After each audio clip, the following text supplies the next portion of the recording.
Well, when you think NFL Combine, the first thoughts that come to mind for the average fan is the testing, the 40-yard dash specifically, along with the vertical jump, the weigh-in, the shuttle, all those things that the coaches are going to see and they're going to televise to show these guys' athleticism. But that's really only one day. There are 4 days at the NFL Combine, and each position group is given a different set of days. But only one of the 4 days is the actual testing inside Lucas Oil Stadium. The other 3 days involves medical examinations, whether it be x-rays, MRIs, CAT scans, you name it, visiting with team physicians from just about every NFL team, multiple physicians from every NFL team. You have meetings every night with teams, and between the interviews with the position coaches of these teams, the media interviews you're going to do, the medical examinations, and then the testing, which is always on the final day. It's a strenuous, difficult 4 days, but you tend to be well prepared for it because of what you've gone through in your experiences at Michigan State, and you know what it's like to deal with pressure. So I felt like not only myself, but all of the rookie class last year coming out of Michigan State excelled at the Combine and represented not only Michigan State but themselves very well. And I'm excited for these guys to be able to do that. I talked to Kirk Cousins earlier today, and he said he looks back on his experience last year here at the Combine with mixed emotions.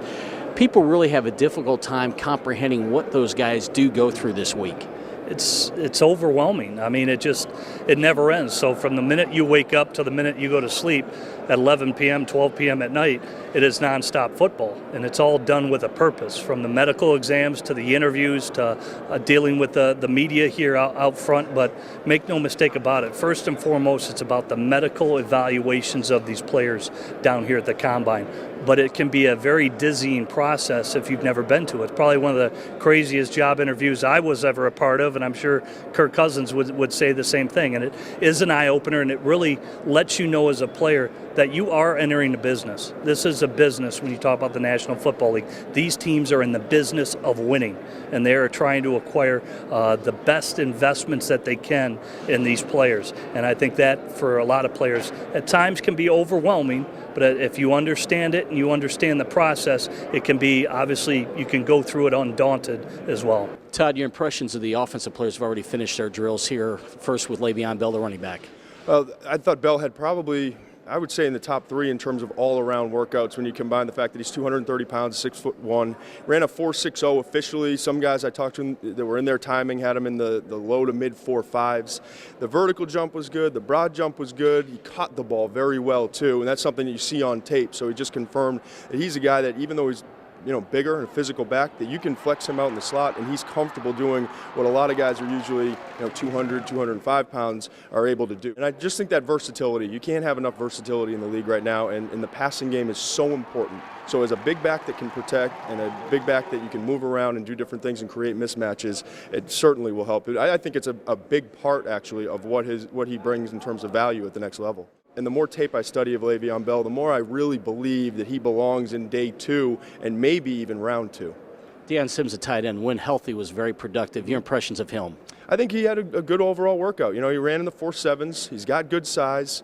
He's a solid blocker, one of the better blocking tight ends in this class. He's never going to be an elite down the seams playmaker or big play specialist at the tight end position, but it's a very deep class of a lot of guys that catch the ball well and cannot be inline blockers. And so I think there are teams, obviously, they're out there that need an inline blocker, and he's on the short list. The depth of this tight end class might hurt him, but I still think he has a chance to go somewhere in that mid to late 3rd round range. William Golston closed out his career with a big performance in a bowl game. What are your thoughts about him at defensive end?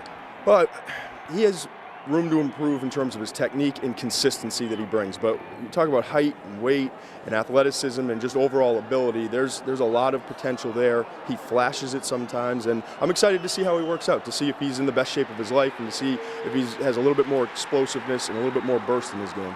Johnny Adams may be a little undersized at cornerback, but he's a guy who's a 3-time All-Big Ten player. Yeah, he's instinctive. He's just a good football player, and this is you talk about depth at tight end, this is a very deep, I think, cornerback and just overall secondary class in 2013. So, maybe it's day 3, wherever it is, he's a guy that comes in with experience. He knows what he has to do. He knows how to work, and he really does a good job of reading quarterback's eyes. And I think he's someone that can contribute as maybe a number 3, number 4 cornerback, and he's going to have to find a way to help on special teams to stick around.